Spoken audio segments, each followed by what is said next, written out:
चुनावी रेवड़ियाँ बांटने का या ऐलान करने का सब पार्टियां कर रही हैं। ये लोग भी कर रहे हैं एनडीए की तरफ से, उधर इंडिया गठबंधन भी कर रहा है। ये एनडीए के लिए तो बहुत ही मतलब खतरनाक संकेत हैं। तो कुल मिलाकर वहाँ पर राजनीति इस समय हावी है, वहाँ पर अपराध सरकार के नियंत्रण में नहीं है। ये चुनाव पूरी तरह से देखा जाए तो सबसे बड़ी चुनौती नीतीश कुमार के लिए है, न कि एनडीए के लिए। नीतीश कुमार के लिए सबसे खतरनाक है, सबसे बड़ी चुनौती है।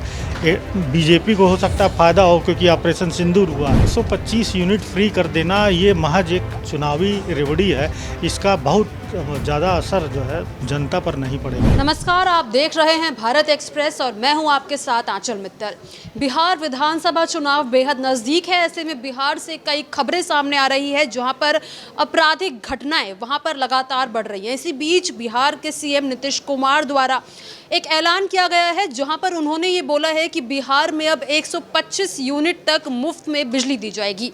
हालांकि उन्होंने ये साफ किया है कि 126 यूनिट होने पर बिल देना होगा। ये फैसला 1 अगस्त से लागू कर दिया जाएगा और जुलाई महीने का जो बिल है वो भी उसमें माना जाएगा। इसी को लेकर हम बात करेंगे कि आखिरकार इस फैसले से बिहार की राजनीति में क्या बदलाव आएगा, क्या चुनाव में नीतीश कुमार को इसका फायदा मिलेगा। इसी को लेकर इस वक्त मेरे साथ मेरे वरिष्ठ सहयोगी अजीत प्रताप सिंह जी मौजूद है, इनसे समझेंगे। तो जी सर, आपको क्या लगता है? देखिए, बिहार में चुनाव होने वाला है और 2 महीने बाद ही घोषणा हो जाएगी, उससे पहले भी हो सकती है। सितंबर के फर्स्ट वीक में उम्मीद है, क्योंकि 15 नवंबर से पहले वहाँ पे विधानसभा का गठन हो जाना है। तो सबसे अहम बात कि वहाँ पर चुनाव होने वाला है, तो अब चुनावी रेवड़ियाँ बांटने का या ऐलान करने का सब पार्टियां कर रही हैं। ये लोग भी कर रहे हैं एनडीए की तरफ से, उधर इंडिया गठबंधन भी कर रहा है। लेकिन इन्होंने एक अच्छी कोशिश की है, लेकिन 125 यूनिट मुफ्त कर देना ऐसा तो बहुत ही मुश्किल होगा कि किसी घर में 125 यूनिट ही खर्च होती होगी। तो एक तरह से रेवड़ियाँ भी दे रहे हैं, लेकिन उसका कोई बहुत असर देखने को नहीं मिलेगा।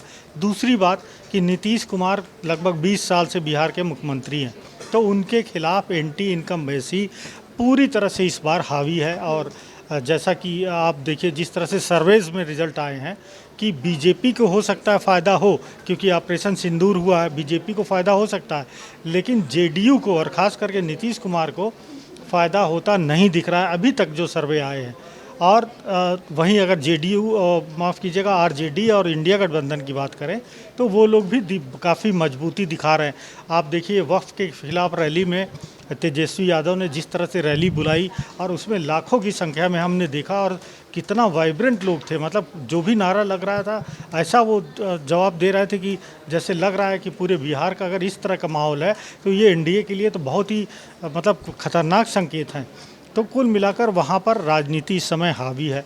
दूसरी बात, वहाँ पर अपराध तो होते हैं बिहार में, ऐसी बात नहीं है, लेकिन इस तरह से चुनाव के पहले ऐसे लगता है कि रोज़ 2-3 मर्डर हो रहे हैं, रोज़ 2-3 मर्डर हो रहे हैं। और मतलब इस तरह से हो रहा है कि बड़े आदमियों की, चाहे डॉक्टर्स के आप देखिए, बालू माफिया जिस तरह मारा गया, बड़े लोग, तो ये बिल्कुल माना जाएगा कि वहाँ पर अपराध सरकार के नियंत्रण में नहीं है। और विपक्ष जो आरोप लगा रहा है वो उसमें काफ़ी सच्चाई हो सकती है। लोग ये कहते हैं कि नहीं, जब लालू मुख्यमंत्री थे बिहार में तो कानून व्यवस्था एकदम पूरी तरह से चौपट हो गई थी, इसी वजह से वहाँ काफ़ी संख्या में पलायन हुआ। लेकिन ऐसी स्थिति, बिल्कुल ऐसी स्थिति लालू की जैसे समय में थी, बिल्कुल ऐसी स्थिति अब दिखाई दे रही है, और ख़ास करके 1 महीनों से। तो अगर सरकार अपराध रोक नहीं पाए तो सरकार को फिर सत्ता में रहने का हक नहीं है। और ये हम चुनाव में भी देख सकते हैं। और वैसे भी सर्वे में मैंने बताया कि नीतीश कुमार के खिलाफ वहाँ पर नतीजे आ रहे हैं। मतलब जिस तरह से सर्वे हुए उसमें साफ दिखाई दे रहा है। दूसरी तरफ आप देखिए कि एनडीए में ही चिराग पासवान हैं, वो सहयोगी हैं, लेकिन वो भी अटैक कर रहे हैं नीतीश कुमार के ऊपर।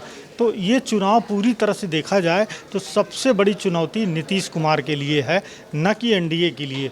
हो सकता है कि आगे चलकर, देखिए, राजनीति में कुछ भी पहले से कहा नहीं जा सकता, तो हो सकता है आगे चलकर नीतीश कुमार हो सकता है एनडीए से बाहर चले जाएं और उनकी पार्टी मर्ज हो जाए बीजेपी में।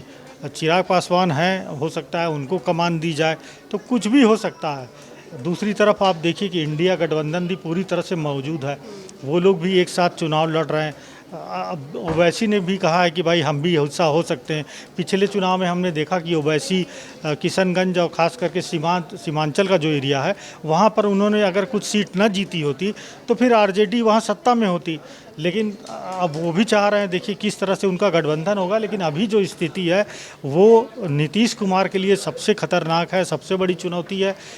बीजेपी को हो सकता है फ़ायदा हो क्योंकि ऑपरेशन सिंदूर हुआ है, लेकिन आप देखिए कि एनडीए की बात करेंगे तो एनडीए में सब कुछ सही नहीं चल रहा है पॉलिटिक्स में अगर देखा जाए तो।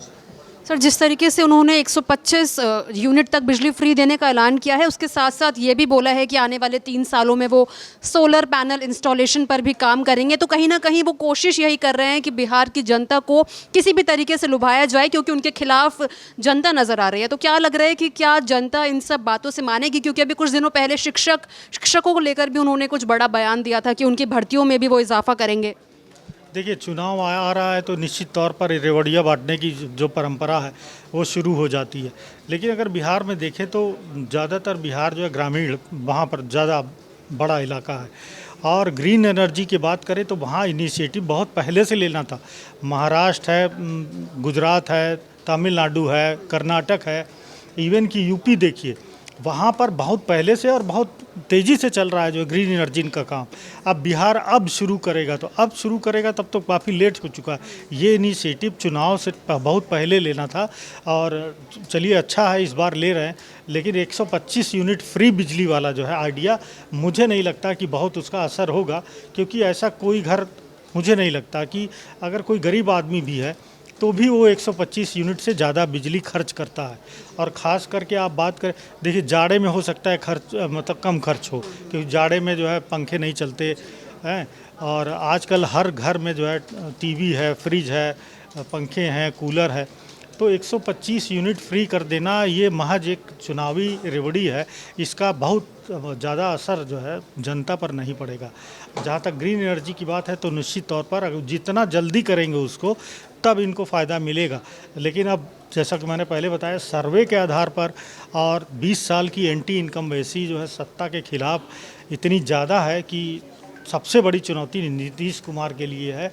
बीजेपी तो हो सकता है वो आगे निकल जाए, लेकिन नीतीश कुमार के लिए सबसे बड़ी चुनौती है। और इंडिया गठबंधन के लिए भी इस बार बहुत अच्छा मौका है बिहार में सत्ता में आने का। तो देखना ये होगा कि बिहार में जनता किसको पसंद करेगी। क्या जनता नीतीश कुमार की इन फ्री रेवड़ियों को पसंद करेगी, या फिर इस बार उन्हें बिहार में बदलाव चाहिए? इसको लेकर आपकी क्या राय है, कमेंट बॉक्स में ज़रूर शेयर करें।